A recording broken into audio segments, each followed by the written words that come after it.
I think you can easily see the difference between yesterday and today. This is the new plant. The what was it called? It's not Hydrophila.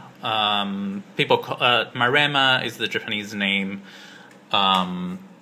People call it a moss ball. It doesn't look like a ball, obviously, the way that I've put it in the tank. I sort of opened the balls and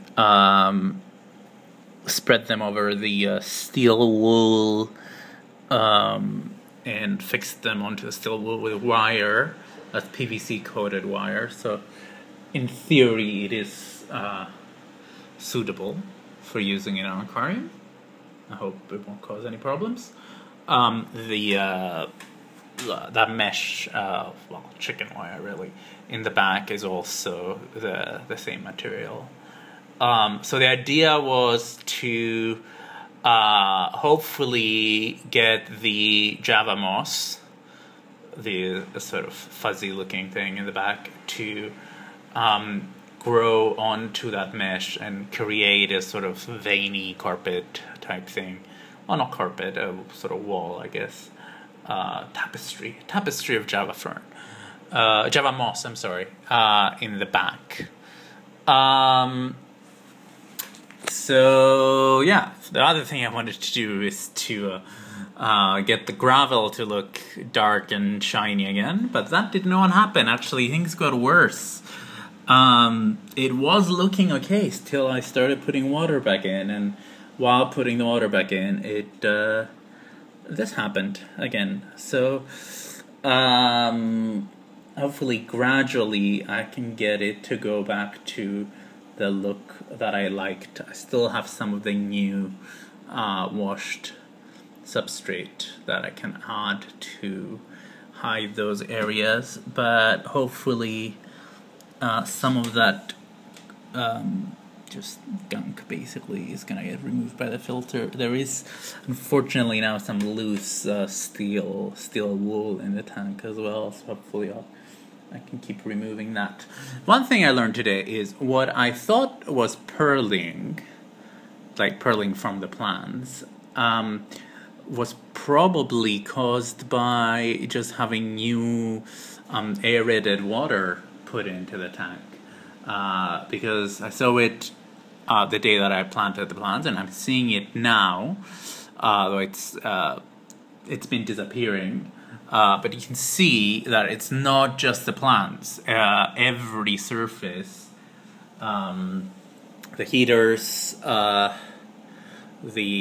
glass, the filter, are all coated with bubbles. So it's not purling from the plants, which means I haven't actually seen any real purling. So the only plants really that I did anything to were the Java moss, which moved to the back and was basically replaced with this. It's not Hydrophila. What is it? Hydrochlora. I think it's called Hydrochlora. So this is people call it moss, but it's actually just algae. It has a nice, it feels like a little bit like a brush. People say it has a velvety texture, but it felt sort of like a brush to me. Snails. Some of the snails at least survived the transition. You definitely can't see it in the camera. Can you see the little snail on that the foreground leaf there? There was a bigger one that was crossing, going across the glass in the front just now, but I don't know where that guy went. It's a bit hard to tell now because there's like other stuff sort of floating around. So between the kind of loose leaves and the tendency the snails have for just like riding in the surface, you can't really see them. I think that mesh is going to make it harder to see them because they did sort of enjoy hanging out there by the background. So they might just be more concealed now. Background doesn't look quite the way that I would have wanted it to be. I was hoping it would be more sort of attached to the background. If I find a safe way of fixing it to the background, I might do that. I got some galvanized steel sort of braces or brackets thing to fix them with. Oh, there is a big snail. There's that big guy, big fat guy near the water line. But yeah, so galvanized steel apparently not safe to put in a tank. It is coated with zinc. That's what galvanized means. So zinc, poisonous,